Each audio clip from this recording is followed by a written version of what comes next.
दोस्तों, आज की कहानी का नाम है बरसात की एक शाम और उसको लिखा है शेखर चक्रवर्ती ने।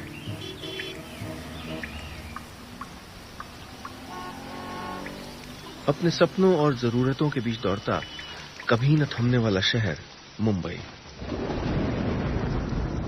3 जून की शाम को यह शहर कुछ धीमा पड़ता जा रहा था।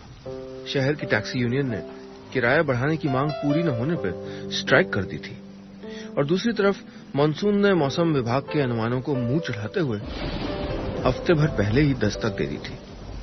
अपने ऑफिस से निकलकर श्रुति ने जब बाहर सड़क पर जमा पानी देखा और दूर दूर तक उसे कोई टैक्सी नजर नहीं आई तो उसने सोचा अपने पतिदेव की बात शायद मान लेनी चाहिए। अब उसे भी अपने लिए एक अलग कार ले लेनी चाहिए। पर दोनों की सैलरी का आधे से ज्यादा हिस्सा तो नए फ्लैट और कार की ईएमआई भरने में चला जाता है। बाकी जो थोड़ा बहुत बच रहा है उसे भी एक और कार की इंस्टॉलमेंट में लगा देंगे तो फिर कुछ ही महीनों में जो नया मेहमान घर में आने वाला है उसके बारे में कौन सोचेगा। कार अभी नहीं। श्रुति ने खुद को समझाया और अपनी छतरी खोल के बस स्टॉप की ओर बढ़ने लगी। बारिश तेज थी। बस स्टॉप तक पहुंचते पहुंचते वो लगभग पूरी भीग गई, पर श्रुति उस भीड़ के मारे बस में चढ़ने की हिम्मत ही नहीं जुटा पा रही थी। तभी उसने अपने पति अमर को फोन करने के लिए पर्स से मोबाइल निकाला। मोबाइल में अमर के 2 मिस्ड कॉल्स थे। श्रुति इससे पहले अमर को कॉल लगाती, अमर का कॉल फिर से आ गया। उसका नाम देख के श्रुति के चेहरे पे एक मुस्कुराहट तैर गई। फोन पे अमर बोला, श्रुति कितनी देर से तुम्हारा नंबर ट्राई कर रहा हूं। अच्छा सुनो, मैं ऑफिस से निकल रहा हूं, तुम वहीं रुको, मैं तुमको लेने आ रहा हूं। श्रुति के बिना कुछ कहे ही अमर ने उसकी सारी प्रॉब्लम्स दूर कर दी थी। पिछले 3 सालों से अमर ये करता आ रहा है। शादी के बाद श्रुति को एक पति ही नहीं एक अच्छा दोस्त भी मिल गया था। शहर के दूसरे कोने से अमर को आने में कम से कम घंटे भर का वक्त लगने वाला था। सो श्रुति ने उस बस स्टॉप पे भीगने से अच्छा सामने वाली कॉफी शॉप में बैठने का मन बना लिया। श्रुति कॉफी शॉप पे कोने के टेबल पे जाके बैठ गई और नॉवल पढ़ने लगी। वेटर आया और श्रुति ने ऑर्डर दिया, 1 cappuccino and 1 cheese sandwich please. तभी सामने से किसी जानी पहचानी पुरानी आवाज ने कहा, मेक दैट 2 प्लीज। श्रुति ने जैसे ही नजर उठाई, सामने उसके बचपन का दोस्त, उसका पहला प्यार उदय गीले कपड़ों में मुस्कुरा रहा था। इतने सालों बाद उदय को अपने सामने खड़े देख एक पल के लिए श्रुति को समझ ही नहीं आया कि वो रिएक्ट कैसे करे। पर उदय के चेहरे की खुशी और आंखों की चमक साफ जाहिर कर रही थी कि वो कितना खुश था श्रुति को वहां देखकर। उदय अपने लिए कुर्सी खींचता हुआ बोला, कितने सालों के बाद मिल रहे हैं हम लोग। ओह गॉड, ऑलमोस्ट 7 इयर्स। कैसी हो तुम? पर श्रुति के जवाब देने से पहले ही उसने फिर से कहा, पहले से वजन बढ़ गया तुम्हारा, अब और अच्छी लग रही हो तुम। श्रुति मुस्कुरा दी, तुम भी तो कितने बदल गए हो। पावर वाले चश्मे और इस अधपकी दाढ़ी में किसी कॉलेज के प्रोफेसर लग रहे हो। मैं और प्रोफेसर? उदय जोर से हंसने लगा, ठीक वैसे ही जैसे वो सालों पहले कॉलेज की कैंटीन में खुद के जोक्स पे खुद ही सबसे ज्यादा हंसा करता था। उदय, कंट्रोल ये कॉलेज की कैंटीन नहीं है, श्रुति ने दबी आवाज में कहा। सॉरी। उदय ने लंबी सांस ली, फिर मुस्कुरा के बोला, पर सही में स्कूल, कॉलेज और याद शहर के वो पुराने दिन ही अच्छे थे, हम बड़े क्यों हो गए। श्रुति उदय की आंखों में देख के मुस्कुराई। उसे एक पल में उन दोनों को ऐसा लगा जैसे किसी हवा के झोंके ने अतीत की डायरी के सारे पन्ने एक साथ पलट दिए हों।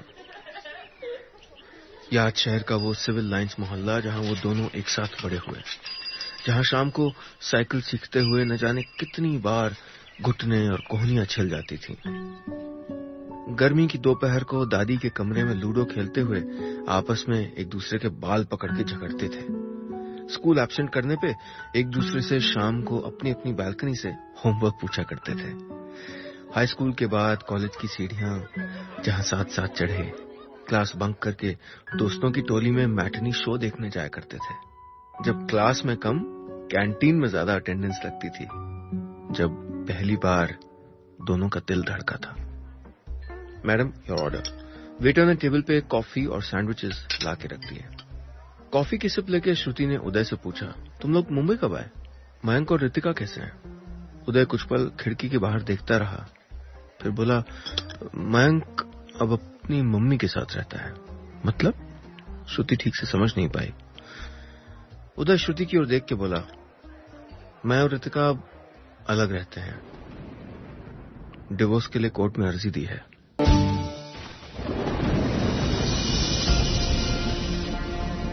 डिवोर्स वाली बात सुन के श्रुति का दिल बैठ गया। बारिश में गीले हो गए हाथ पांव के साथ साथ कॉफी भी उसको ठंडी लगने लगी। श्रुति ने खिड़की से बाहर देखा, बारिश अब भी तेज बरस रही थी। लगभग 9 साल पहले उस शाम भी तो बारिश कुछ ऐसी ही थी। सत्यम टाकीज में पिक्चर देखने के बाद दोनों ने राम सागर रेस्टोरेंट में बारिश के थमने के इंतजार में 2-2 प्लेट आलू टिक्की मंगाई, फिर दही बड़ा खाया, कोल्ड ड्रिंक पी। देर तक पिक्चर के डायलॉग्स की नकल उतारकर आपस में हंसते रहे, पर बाहर बारिश तो जैसे उन दोनों का ही इंतजार कर रही थी। शाम घिरती जा रही थी और अगली सुबह उदय यार्ड शहर से जाने वाला था। दिल्ली यूनिवर्सिटी में उसको मास्टर्स में दाखिला मिल गया था। उदय के बार बार मना करने के बावजूद रेस्टोरेंट का बिल श्रुति ने पे किया।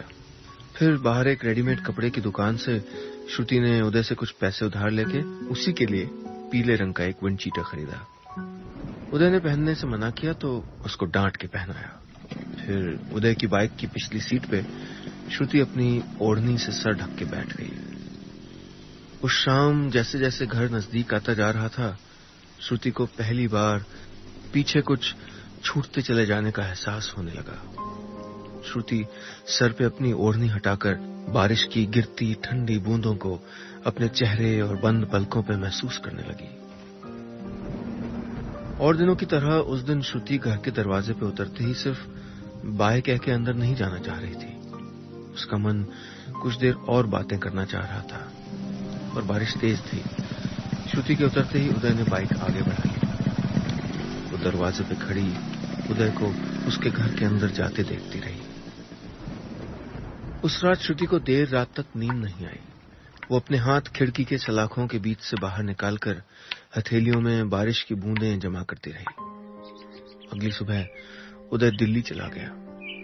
दिल्ली से अक्सर रात को 8 बजे के बाद उदय टेलीफोन बूथ से श्रुति को उसके घर फोन किया करता था, पर श्रुति का ड्राइंग रूम टीवी के सामने बैठे लोगों से भरा रहता था। उफ, इतने लोगों के सामने श्रुति अपने दिल की बात चाह के भी नहीं कह पाती थी। उधर उदय भी श्रुति से कुछ शेयर करना चाह रहा था। 3 महीने बाद जब उदय छुट्टियों में वापस आया तो श्रुति उदय का हाथ पकड़कर ड्राइंग रूम से खींचते हुए छत पे ले गई और बोली, बताओ क्या शेयर करना चाहते थे तुम मुझसे? उदय बोला, मुझे प्यार हो गया श्रुति। श्रुति के होठों पे मुस्कुराहट थी और नजरें शर्म से झुकने लगी। उदय बोला, वो भी याद शहर से ही है, मेरे साथ दिल्ली में पढ़ती है, उसका नाम है। बाहर जोर से बिजली के कड़कने की आवाज हुई। कॉफी शॉप में बैठी बैठी श्रुति चौंक गई। उदय मुस्कुराते हुए बोला, तुम अब भी बिजली के कड़कने से वैसे ही डरती हो? श्रुति उदय के सवाल पे हल्के से मुस्कुराई। कॉफी पीते हुए उदय के चेहरे को श्रुति गौर से देख रही थी। उसके चेहरे पे अब न वो पहले वाला ओज था, न ही वो चमक। कैसा बुझा बुझा सा था उसका चेहरा। हल्के से मुस्कुराने पे भी कितनी सारी लकीरें खिंच रही थीं उसके माथे और दोनों आंखों के बगल में। हम उम्र होने के बावजूद दोनों की उम्र में अब कितना फासला लग रहा था। तकलीफ दिल में हो तो चेहरे पहले मुरझा जाते हैं। श्रुति की नजरें खुद पे देख उदय ने पूछा, क्या हुआ? कुछ नहीं। श्रुति अपनी बची हुई ठंडी कॉफी एक ही घूंट में पी गई। फिर बोली, अंकल आंटी का इस मामले में क्या कहना है? उदय बोला, मम्मी पापा को तो हमेशा से ही मेरे फैसले गलत लगते आए हैं। जब रितिका से शादी करने का फैसला किया तब भी घर में महाभारत छिड़ गई थी, और अब शीत युद्ध सा माहौल है। काश इस बार भी तुम सब कुछ ठीक कर देती। उस दिन संडे की सुबह उदय अपने घर वालों से झगड़ के श्रुति के घर चला गया था। श्रुति अपने कमरे में थी। दरवाजा नॉक करके अंदर आना इतनी कर्टसी उदय ने कब सीखी थी। उदय को देख श्रुति हड़बड़ाते हुए अपने बेड पे उठ के बैठ गई। नॉक करना कब सीखोगे? श्रुति गुस्सा दिखाते हुए बोली। अब तुम भी मुझे लेक्चर दो, उदय ने चिढ़ते हुए कहा और वापस मुड़ के बाहर जाने लगा। पर श्रुति ने एक ही पल में उदय की आंखों से पूरी कहानी पढ़ ली। उदय को शांत करते हुए श्रुति ने उसे बिठाया, फिर बोली, सब ठीक हो जाएगा, डोंट वरी, मैं अंकल आंटी को समझाऊंगी, वो लोग जरूर मान जाएंगे। उदय ने श्रुति की आंखों में देखा। श्रुति मुस्कुराकर उसके बगल में बैठ गई और बोली, ज्यादा टेंशन मत लो, मैं हूं ना। उदय ने श्रुति को गले लगा लिया। थैंक यू श्रुति, तुम मुझे मुझसे भी ज्यादा अच्छे से समझती हो। कमरे से उदय के जाते ही श्रुति ने धीरे से तकिए के नीचे छुपाई स्क्रैप बुक को बाहर निकाला। हड़बड़ी में छुपाने से सितारों से लिखे श्रुति और उदय के नाम पर से कुछ सितारे उखड़ गए थे। श्रुति एक एक करके चादर और तकिए से सितारे चुन के अपनी हथेली पे रखने लगी, पर इस बार वो खुद को रोक नहीं पाई। वो जोर जोर से रोने लगी और अपने नाखूनों से बाकी के सारे सितारे नोच डाले। तभी उसकी नजर दरवाजे पे गई। दरवाजे पे श्रुति की मम्मी खड़ी सब।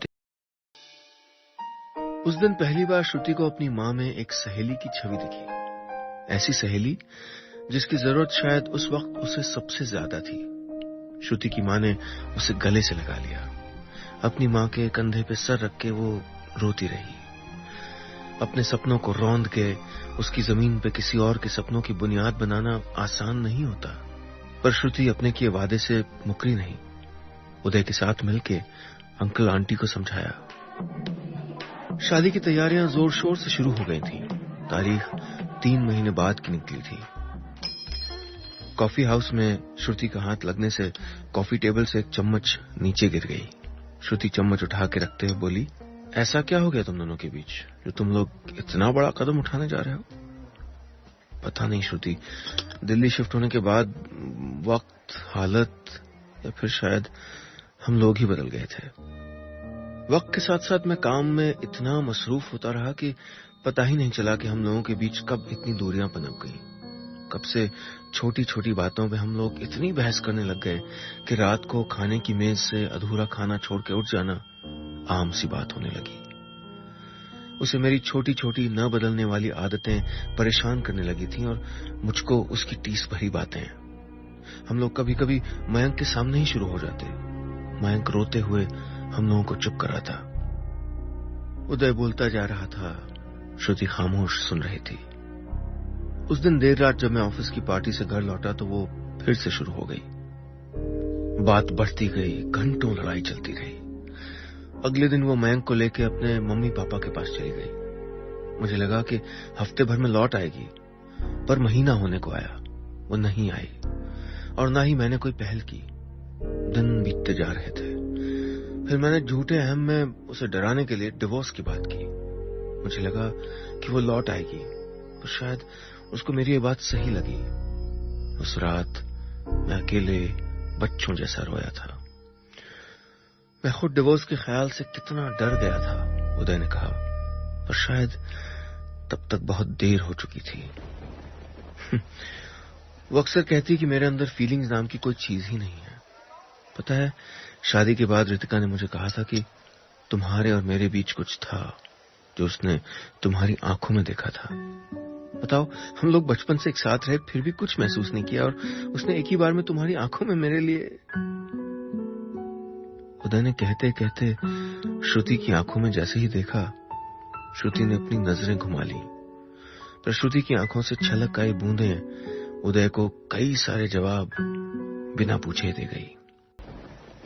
उदय उदासी भरी मुस्कुराहट के साथ बोला, पता है श्रुति, मैं पिछले 2 दिनों से मुंबई में हूं।